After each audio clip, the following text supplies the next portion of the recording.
The 30 caliber machine gun weighs 93 pounds with its tripod and water jacket. It fires 450 rounds per minute.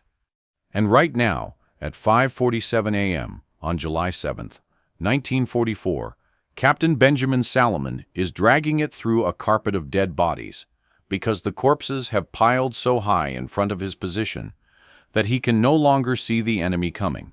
He's been shot. He doesn't know how many times yet, but he can feel the warmth spreading down his side. The bayonet wound in his shoulder burns with every movement. His hands are slick with blood, some of it Japanese, most of it his own, and still they come. Wave after wave, screaming as they charge out of the pre-dawn darkness. 3,000 of them, maybe 5,000. The largest suicide attack of the entire Pacific War. Salomon positions the gun, feeds in a fresh belt, and opens fire again. 24 hours earlier, the men in his unit had a nickname for him. They called him Doc, short for Doc Hollywood, because before the war, Ben Salomon had been a Beverly Hills dentist cleaning the teeth of aspiring actors, giving free checkups to starlets who couldn't afford his rates. When he got drafted and showed up at infantry training, the other soldiers laughed. A dentist? In combat? They figured he'd be the first one to wash out, the first one to cry for his mama during a 20-mile hike. They stopped laughing when he outshot every man in his regiment, when he won every physical fitness competition, when his commanding officer called him the best all-around soldier in the unit. But the Army looked at his credentials and saw those 3 letters after his name, DDS, and made a decision. You're a doctor. You're too valuable to waste in combat. You'll serve in the dental corps. Ben Salomon tried to refuse. He wanted to fight. The Army didn't care what he wanted, so they made him a dentist again, assigned him to fill cavities and clean teeth while other men went off to kill and be killed. For 2 years, Ben Salomon did paperwork and checkups. For 2 years, he watched his friends ship out to the Pacific. For 2 years, the soldier who could outshoot any man in his regiment sat behind a desk because some general decided that dentists don't belong in combat. Then came Saipan, and Ben Salomon would prove them all wrong. If you're new here, this channel tells the forgotten stories of World War II. If you want to hear more stories like this, hit that subscribe button and the notification bell. Now let's get back to the story. Ben Salomon was born in Milwaukee, Wisconsin, on September 1st, 1914. His parents were Jewish immigrants who had fled the pogroms of Eastern Europe, looking for the safety and opportunity that America promised. From the beginning, Ben was different. While other kids were playing stickball in the streets, Ben was working toward his Eagle Scout badge, learning wilderness survival, first aid, marksmanship. While other teenagers were chasing girls and sneaking cigarettes, Ben was winning shooting competitions with his father's hunting rifle, putting rounds through targets at distances that impressed even the range officers. He was tall, athletic, popular, the kind of kid who seemed to be good at everything he tried. His teachers at Shorewood High School said he had an iron constitution. His scoutmasters said he could hike for days without tiring, that he never complained, never quit. But what Ben wanted more than anything was to be a dentist. His uncle had been a dentist back in the old country, and there was something about the precision of the work that appealed to Ben, the careful, methodical process of fixing what was broken, of taking away pain.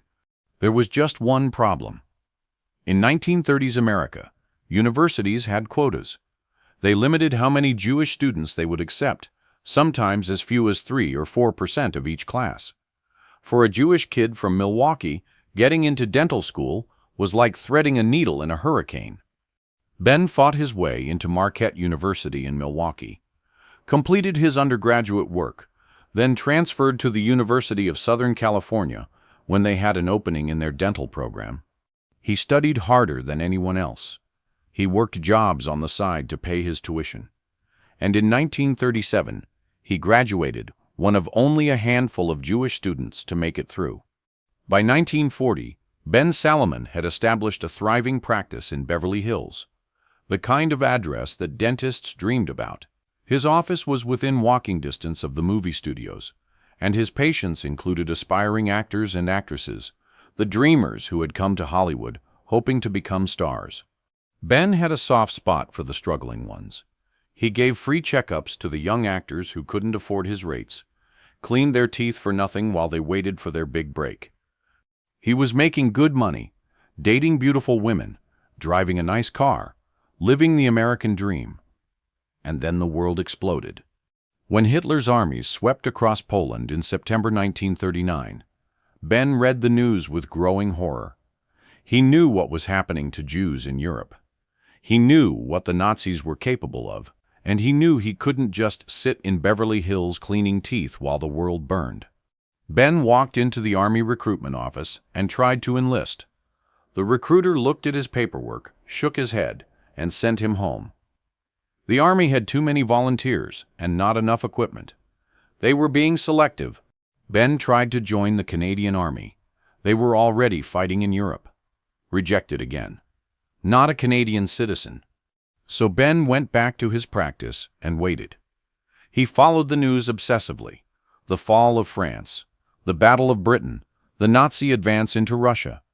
And in the fall of 1940, when the Selective Service Act passed and his draft notice arrived, Ben Salomon felt something he hadn't expected. Private Benjamin Salomon reported for basic training with the 102nd Infantry Regiment in October 1940. The other recruits took one look at him, a Beverly Hills dentist with soft hands and an expensive haircut, and figured he'd wash out in a week. Probably couldn't do 10 push-ups, probably never held a rifle in his life. They were wrong about everything. On the rifle range, Ben qualified expert marksman with both pistol and rifle, the highest rating possible. The range instructors watched him shoot and asked where he'd learned. Boy Scouts, Ben said with a shrug. During physical training, he outran men 10 years younger. During forced marches, he carried extra gear for soldiers who were struggling. His commanding officer pulled him aside after the first month. "Salomon," he said, "you're the best all-around soldier in this regiment. Maybe the best I've ever seen."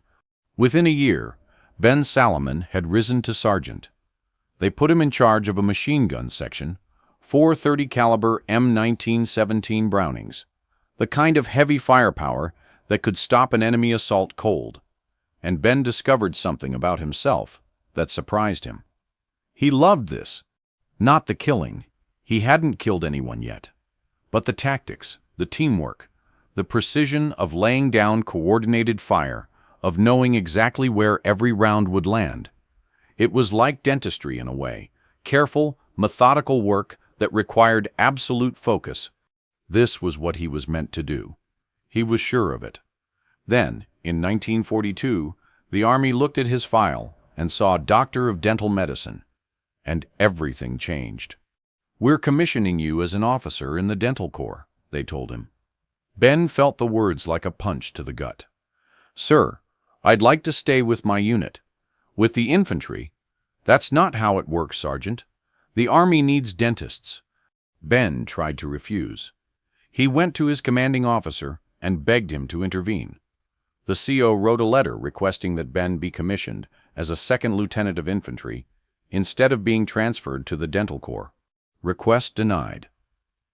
The Army needed dentists more than it needed machine gunners. At least, that's what some officer behind a desk in Washington had decided.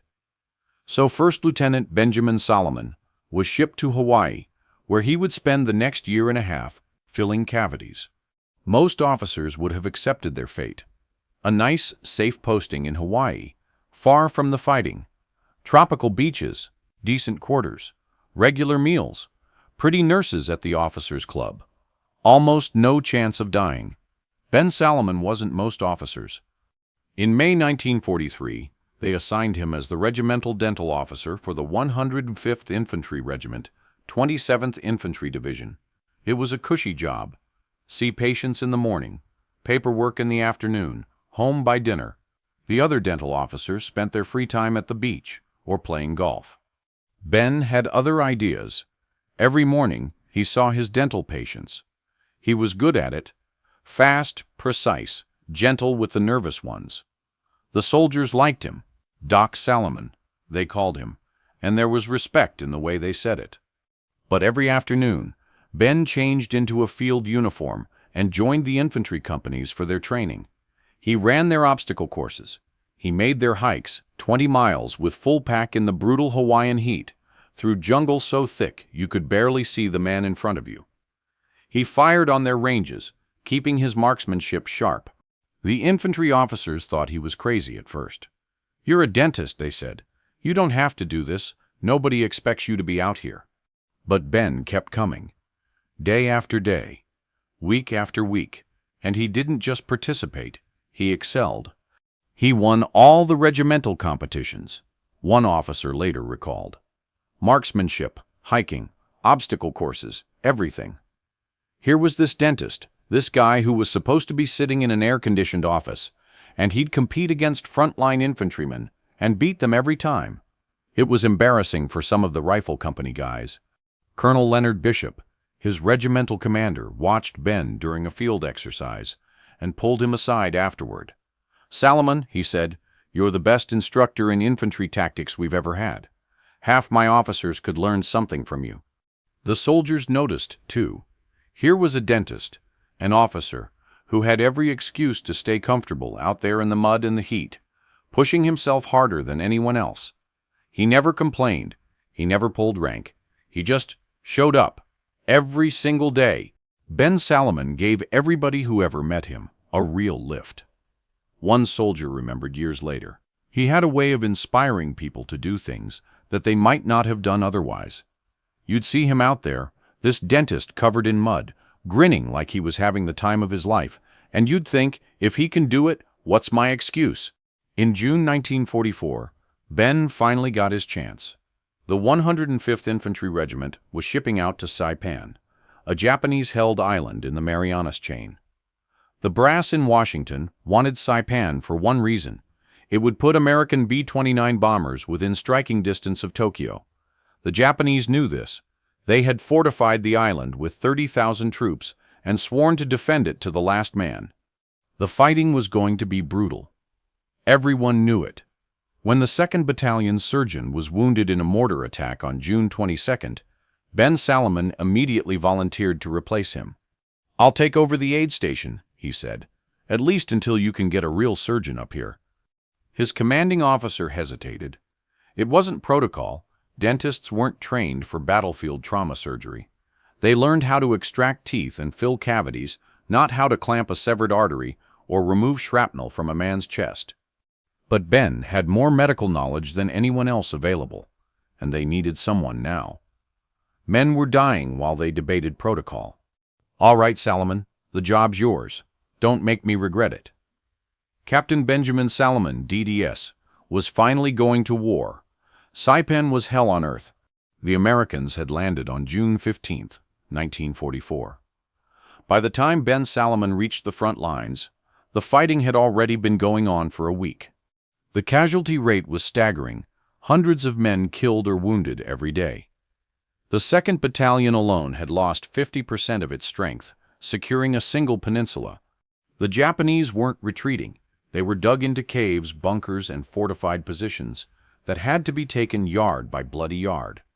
They had zeroed in their mortars and artillery on every approach. And when they couldn't hold a position, they counterattacked with suicidal fury, bayonet charges in the middle of the night, infiltrators who slipped through American lines to kill sentries in their sleep. Ben set up his aid station 50 yards behind the forward foxholes, 30 yards from the shoreline. A small tent, barely big enough for a dozen stretchers, with a Red Cross flag flying above it. According to the Geneva Convention, medical facilities weren't supposed to be targeted. The aid station was supposed to be safe. There was no safe on Saipan.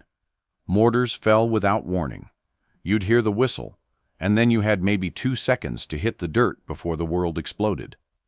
Snipers took shots at anything that moved. And at night, Japanese soldiers infiltrated American lines, slipping between foxholes like ghosts, killing sentries with bayonets before anyone knew they were there. Ben worked around the clock. Triage, surgery, stabilization. He did whatever needed to be done. He wasn't trained for trauma surgery, But he learned fast. When you've got a man bleeding out from a shrapnel wound to the abdomen, when you can see the fear in his eyes as his life drains out onto your table, you figure it out or you watch him die. The screaming was the hardest part. Men calling for their mothers, men begging for morphine, men making sounds that didn't seem human. Ben learned to shut it out, to focus only on the wound in front of him, to work with steady hands even when shells were landing close enough to shake the tent. By July 6th, the Americans had pushed the Japanese into the northern corner of the island. Of the 30,000 Japanese troops who had defended Saipan, only about 5,000 remained.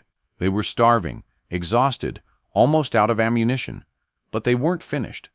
That night, Lieutenant General Yoshitsugu Saito gathered his remaining officers in a cave and issued his final order. "We will advance to attack the American forces, and will all die an honorable death. Each man will kill 10 Americans." This was Jaikusai, shattering the jewel, a concept that went back centuries in Japanese warrior culture. When defeat was certain, when there was no hope of victory, you didn't surrender. You charged the enemy and died fighting, taking as many of them with you as possible. The attack would come at dawn. Every Japanese soldier still able to walk, army, navy, even wounded men who could barely stand, would charge the American lines in a human tidal wave. Their target, 2 battalions of the 105th Infantry Regiment, the 1st and 2nd Battalions, about 1,100 men total, defending a narrow strip of beach near the village of Tanapag. Ben Salomon's aid station was right behind them. The night of July 6th was dark and hot. The men in the foxholes along the American perimeter could hear movement in the jungle ahead, shuffling feet, whispered voices in Japanese, the clink of metal on metal. Some of the soldiers swore they could smell sake on the wind. Around midnight, the Japanese began probing the line. Small groups of 5 or 10 men would rush out of the darkness, screaming and firing, then melt back into the jungle. The Americans drove them back with rifle fire, but nobody slept. Everyone knew these probes were just testing the defenses. The real attack was still coming. At 4:45 a.m. on July 7, 1944, it came. Flares shot up from the American lines, bathing the beach in harsh white light. And out of the jungle came thousands of Japanese soldiers, a human wave stretching nearly a mile wide, screaming "Tenoheika banzai" as they charged straight into the American guns. Major Edward McCarthy, commanding the 2nd Battalion, would later describe what he saw. "It reminded me of one of those old cattle stampede scenes of the movies. The camera is in a hole in the ground, and you see the herd coming, and then they leap up and over you and are gone. Only the Japs just kept coming and coming. I didn't think they'd ever stop." The Americans opened fire with everything they had. Machine guns raked the charging masses, tracers cutting red lines through the pre-dawn darkness. Artillery shells exploded among the Japanese ranks, throwing bodies into the air. One Marine artillery battery lowered their 105mm howitzers to point-blank range and fired canister rounds directly into the oncoming waves, essentially turning their artillery pieces into giant shotguns. It wasn't enough. The Japanese kept coming. They crawled over the bodies of their fallen comrades without breaking stride. Some were armed with Arisaka rifles and bayonets, others carried bamboo spears or knives tied to poles, or nothing at all except the determination to die killing Americans. But they kept coming. By 5 a.m., the perimeter was breached in multiple places. Japanese soldiers poured through the gaps, fighting hand-to-hand in the American foxholes.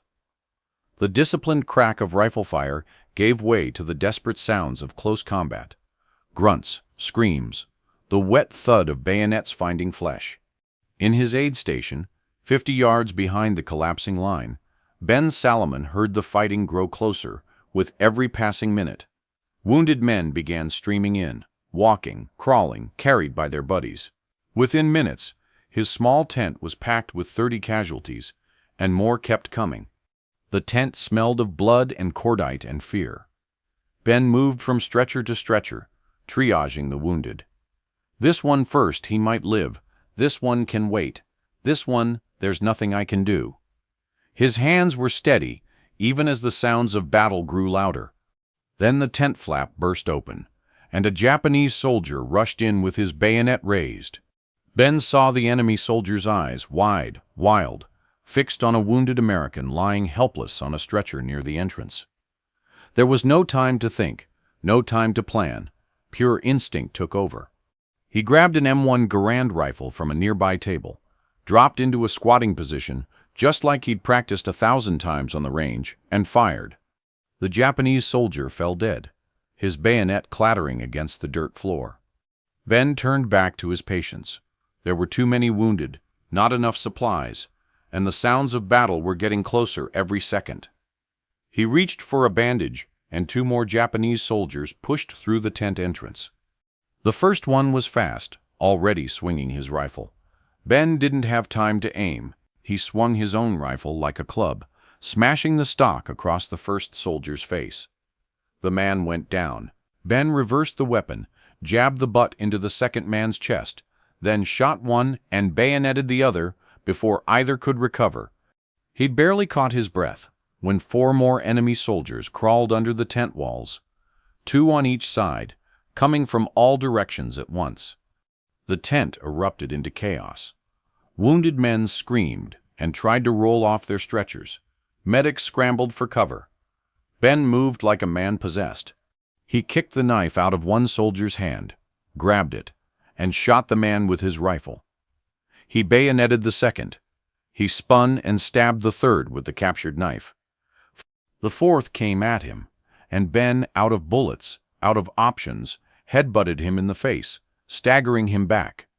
A wounded patient, a sergeant with a shattered leg, managed to draw his .5 pistol and put 2 rounds into the Japanese soldier's chest. Silence. Or what passed for silence. The battle still raged outside, but inside the tent, nothing moved except Ben Salomon, standing in the middle of 8 dead enemy soldiers covered in blood. He looked around. 30 wounded men, staring at him with a mixture of terror and awe. Medics pressed against the tent walls. And outside, the sound of thousands more Japanese soldiers sweeping over the American lines like a flood. Ben made a decision. "Get the wounded out," he ordered. "Everyone who can move. Start heading for the regimental aid station. Help the ones who can't walk." One of the medics found his voice. "Sir, that's hundreds of yards through open ground. We don't know if—" "Do it now." Ben's voice left no room for argument. He grabbed a fresh rifle from one of the dead soldiers, checked the magazine, fixed a bayonet on the end. "I'll hold them off until you get to safety." "Captain, you can't. That's an order." Those were the last words anyone heard Benjamin Salomon say. He ran out of the tent and into chaos. The 2nd Battalion was disintegrating. The defensive line had collapsed entirely now. There was no front, no rear, just scattered groups of Americans fighting desperately against a tide of Japanese soldiers that seemed to have no end. Men were running, fighting, dying all around him. Japanese soldiers were everywhere, shooting, stabbing, screaming their battle cries. The noise was overwhelming. Rifles, machine guns, explosions, screams in English and Japanese mixed together into a wall of sound. Near the aid station, Ben spotted a .30 caliber M19 Favru machine gun, set up in a sandbagged position. It was the same type of gun he'd commanded back in the 102nd Infantry, the same gun he'd trained on for months before the Army decided he was too valuable to waste in combat. 4 soldiers had been manning it. All 4 were dead, slumped over the sandbags, one still gripping the ammunition belt. Ben ran to the gun, shoved the nearest body aside, and sat down behind the weapon. The gun was still functional. He checked the ammunition belt, still half full, and swung the barrel toward the oncoming enemy. Then he opened fire. The M1917 Browning was a devastating weapon in trained hands. Water-cooled, belt-fed, capable of sustained fire that could cut down waves of attackers. Ben Salomon's hands had been trained for exactly this, back when he commanded a machine gun section, back before the army decided he was too valuable as a dentist. But sitting behind that gun now, feeding belt after belt through the receiver, Ben Salomon was finally doing what he'd always wanted to do. The Japanese charged his position in waves.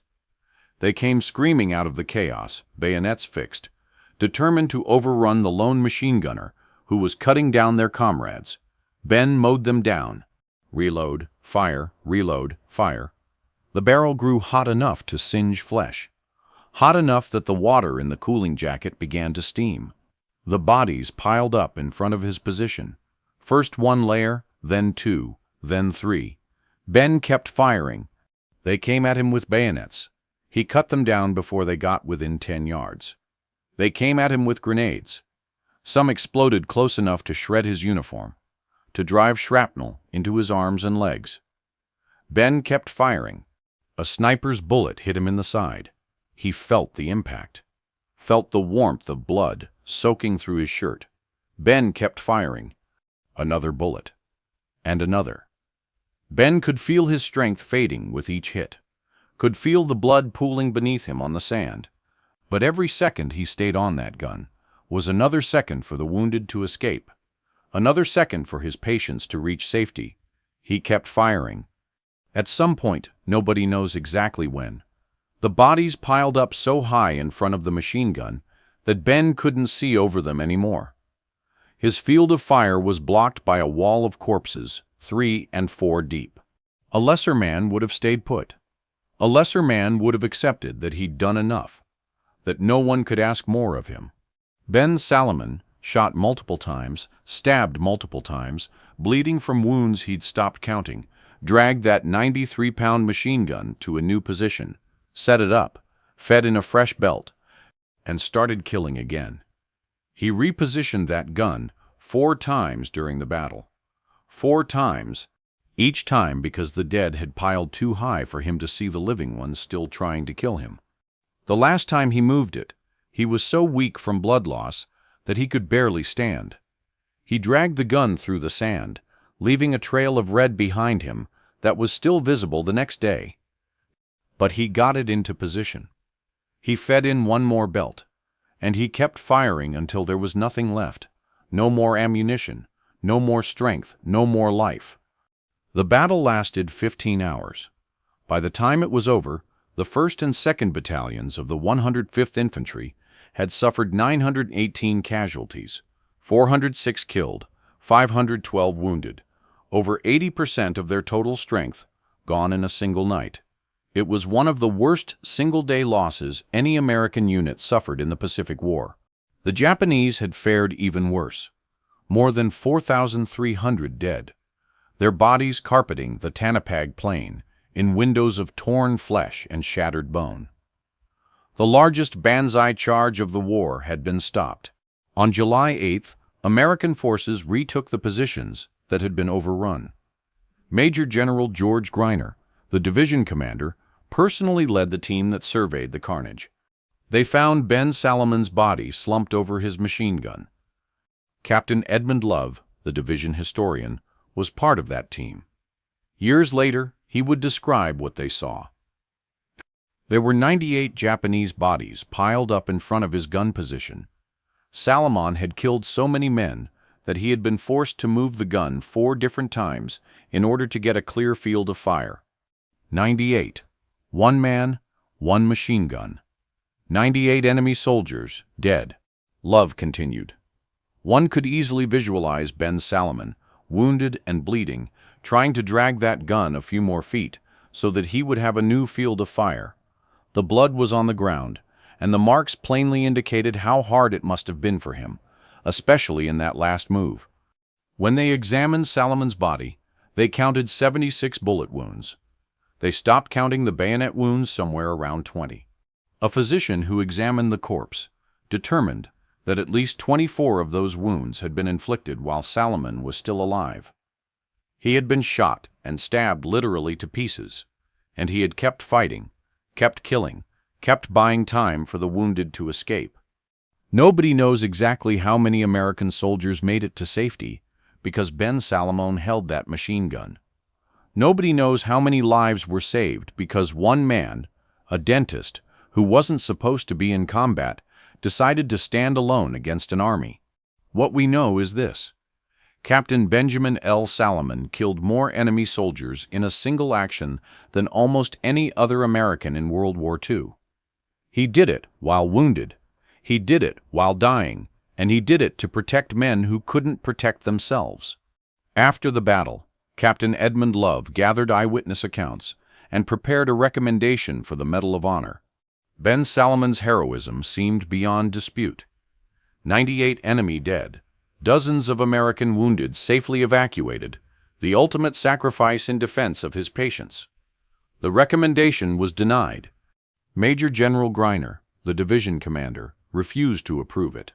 His reason? Ben Salomon had been wearing a Red Cross brassard, the armband that identified him as a medical officer. Under the Geneva Convention, medical personnel were not supposed to bear arms against the enemy. The irony was staggering. The Japanese had attacked a clearly marked medical aid station, bayoneted wounded men on their stretchers, violated every rule of warfare, and the American general's response was to deny a medal to the man who had stopped them because of a technicality in the Geneva Convention. Never mind that medical personnel were specifically allowed to use weapons in defense of themselves and their patients. Never mind that Salomon had no choice. It was fight or watch his patients be slaughtered. The bureaucracy said no. In 1951, Love tried again. The recommendation was returned without action. The time limit for World War II awards had passed. In 1969, the Surgeon General of the United States Army tried again. The recommendation made it all the way to the Secretary of Defense's office. It was returned without explanation. For 58 years, Ben Salomon's sacrifice went officially unrecognized. Finally, in 1998, Dr. Robert West of the USC School of Dentistry, the same school where Ben had earned his degree 6 decades earlier, took up the cause. West was writing a book about the school's history when he came across Salomon's story. He couldn't believe that such heroism had gone unhonored. With help from Congressman Brad Sherman and the support of the Army Dental Corps, West pushed the recommendation through the bureaucratic maze one more time. New legislation waived the time limit. New interpretations of the Geneva Convention acknowledged what should have been obvious from the start, that Salomon had acted in defense of his patients. On May 1, 2002, 58 years after Ben Salomon gave his life on a beach in Saipan, President George W. Bush presented the Medal of Honor in a ceremony at the White House. There was no family left to receive it. Ben Salomon had been an only child. His father had died in 1970, still fighting to get his son the recognition he deserved. There were no siblings, no wife, no children. No one who had known Benjamin Salomon personally was still alive. "No one who knew him is with us this afternoon," President Bush said. Yet America will always know Benjamin Louis Salomon by the citation to be read shortly. Dr. Robert West accepted the medal on behalf of the USC School of Dentistry. It remains there today, on display in a glass case, a reminder of the dentist who became a warrior. Captain Benjamin L. Salomon was 29 years old when he died on Saipan. He never got married, never had children, never went back to his practice in Beverly Hills, never got to clean another aspiring actor's teeth or give another struggling starlet a free checkup. He could have stayed in Hawaii. He could have spent the entire war filling cavities and writing reports, safe from the fighting, waiting for the war to end. The Army had decided he was too valuable to waste in combat. But Ben Salomon knew something the Army didn't. He knew that some men are born to fight, that all the education and all the credentials in the world can't change what's in your blood. For 2 years, they made him be a dentist. For 2 years, they told him he didn't belong in combat.